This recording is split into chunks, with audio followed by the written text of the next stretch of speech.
નમસ્કાર દર્શક મિત્રો, એસડી ન્યૂઝ ગુજરાતી ચેનલ પર આપનું સ્વાગત છે. હું આપની સાથે વૈશાલી પોબારું કરીશું નજર આજના સમાચાર પર. દહેગામ ગાંધીનગરથી કંથારપુરા વળના દબાણો દૂર કરતા પહેલા વૈકલ્પિક સગવડ આપવા માટે મામલતદારને આવેદનપત્ર આપવામાં આવ્યું.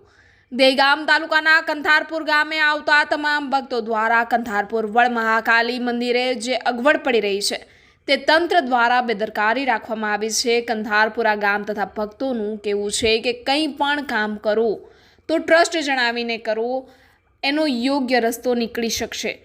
વર્ષોથી ચાલતા માતાજીના ભક્તોને પ્રસાદ ભંડાર તથા જે દુકાનો છે એમની બીજી કોઈ પણ જગ્યાઓ પર સગવડો કર્યા સિવાય દબાણ હટાવવા માટેના જે પગલાં ભરાઈ રહ્યા છે એના માટે ગ્રામજનો તથા ભક્તોને રોષની લાગણી ભભૂકી ઉઠી છે, જે બાબતે આજે મામલતદારને આવેદનપત્ર આપવામાં આવ્યું. Reporter Jayantibhai Patel, SD news Gujarati, Dehgam Gandhinagar.